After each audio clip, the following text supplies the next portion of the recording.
Texas didn't announce a rebellion. It didn't threaten Washington. It didn't declare independence or challenge the Constitution. Yet Texas just did something that quietly shook the foundations of American money.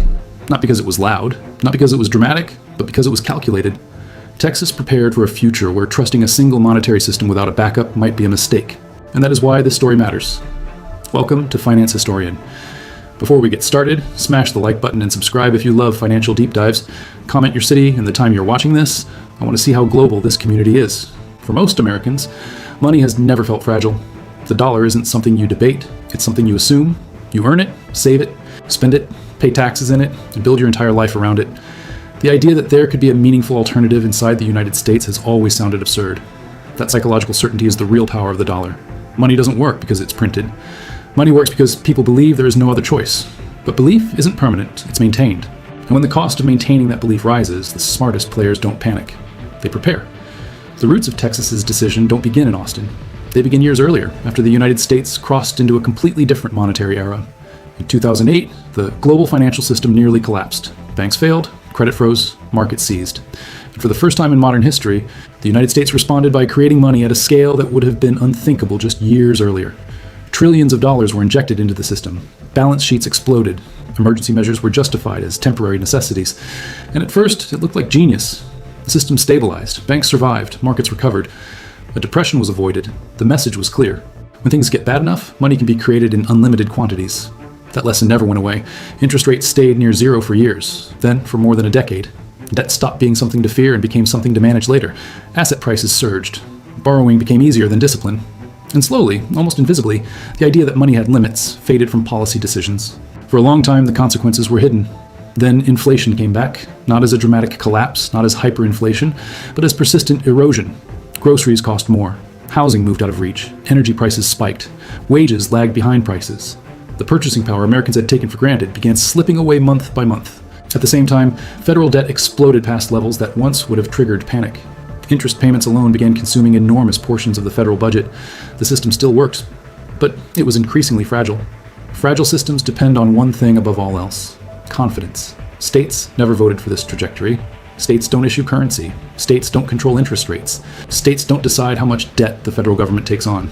Yet states absorb the consequences first. Texas noticed this asymmetry earlier than most. Texas is not a small or marginal economy. It produces energy at global scale. It exports massive volumes of goods. It attracts domestic and foreign capital. If Texas were a country, it would rank among the world's largest economies. It manages enormous pension systems and public reserves. In many years, it runs fiscal surpluses. Yet every surplus dollar Texas earns ultimately sits inside a monetary system it does not control. If inflation erodes purchasing power, Texas absorbs that loss. If federal debt pressures force policy shifts, Texas absorbs them. If financial instability spreads, Texas absorbs the fallout. For decades, this exposure was accepted as unavoidable, the cost of participating in a centralized monetary system. But eventually, Texas began asking a question that stable systems rarely ask until it's too late. What if dependence doesn't have to mean vulnerability? Instead of confronting Washington directly, Texas chose a quieter path, a legal path, a patient path. It started with custody. Texas established a state-controlled bullion depository. When this happened, most people barely noticed. Those who did often dismissed it as political theater, a symbolic nod to gold, a nostalgic gesture meant to appeal to ideology rather than economics. That interpretation was completely wrong. The depository was never about rejecting the dollar. It wasn't about returning to a gold standard. It wasn't about rebellion. It was about control. Texas wanted physical custody over a reserve asset that did not rely on another institution's balance sheet, not a bank's promise, not a paper claim, not a digital entry that could be frozen, restricted, or altered by policy decisions made elsewhere. Physical gold, stored inside Texas, audited, unleveraged, unaffected by interest rate policy or monetary expansion. Gold is inconvenient. It doesn't generate yield. It doesn't scale easily. It doesn't fit modern financial narratives. But it has one property that becomes priceless during periods of uncertainty. It exists without permission. For years, that depository sat quietly in the background. A hedge, a reserve. Useful, but limited.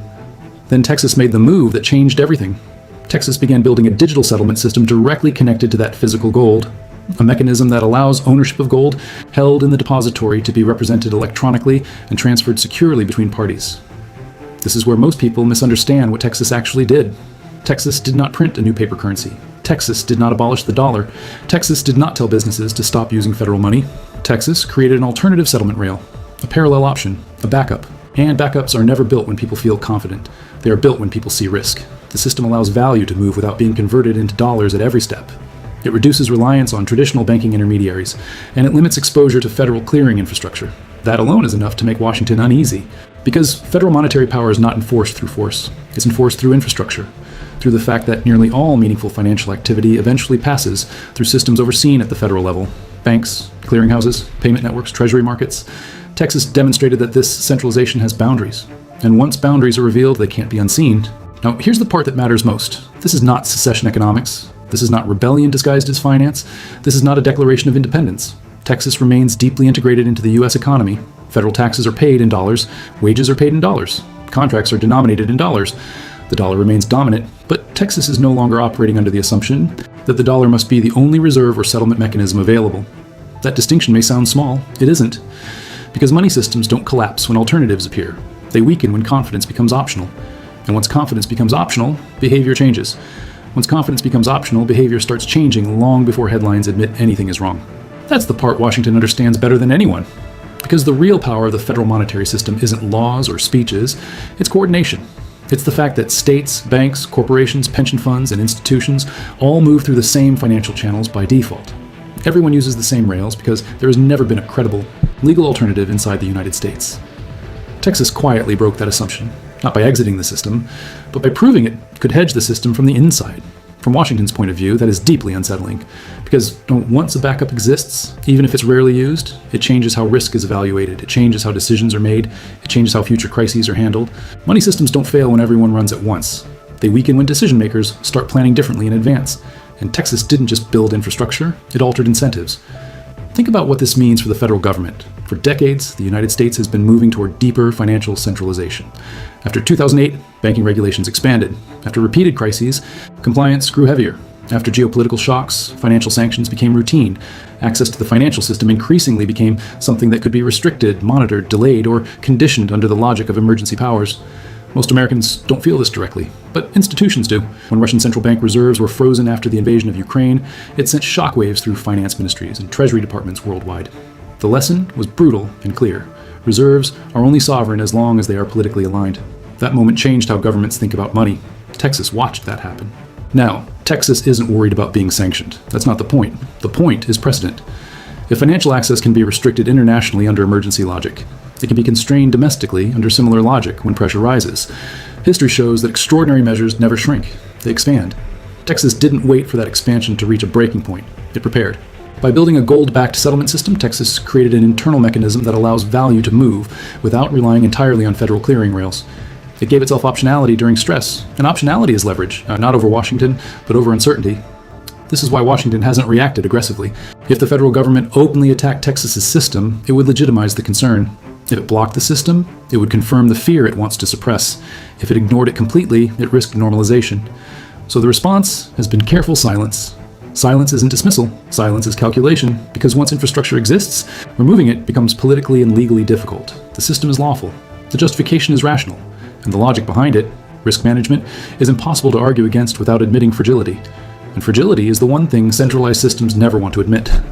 Now imagine this logic spreading quietly. Imagine state-level pension funds holding a portion of reserves and assets insulated from inflation and monetary expansion. Imagine states settling certain obligations internally without routing everything through traditional banking channels. Imagine reserve diversification becoming normal rather than controversial. None of this replaces the dollar, but it reduces exclusivity. And exclusivity is where dominance lives. The federal government can tolerate diversification abroad. That's expected. What makes Washington uneasy is diversification at home, because domestic alternatives change the internal balance of power. This is why Texas's move matters far beyond Texas. It introduces precedent. If Texas can do this legally, other states can follow. States with massive unfunded pension liabilities will start thinking about inflation protection. States with volatile tax revenues will start thinking about reserve stability. States worried about long-term federal debt dynamics will start thinking about insulation rather than dependence. This is how decentralization actually begins in advanced systems. Not through rebellion, not through collapse, but through redundancy. Redundancy doesn't mean rejection. It means survival planning. Globally, this mirrors a much larger trend that has been unfolding for years. Central banks around the world are accumulating gold at the fastest pace in decades. Countries are settling bilateral trade in local currencies. Alternative payment systems are being built quietly, not announced loudly. Dependence on a single monetary center is being reduced, not eliminated. This isn't collapse. It's hedging. Texas didn't invent this behavior. Texas imported it into the American system. For decades, Americans were told that monetary instability was something that happened elsewhere. in fragile economies, in poorly governed states, in distant crises they watched on the news. Texas just treated the US financial system like any other system. Reliable, powerful, but not infallible. That mental shift is the real story, because once decision makers stop believing a system is untouchable, they start preparing for scenarios they previously dismissed. This doesn't mean the dollar is about to fail. It doesn't mean federal authority is collapsing.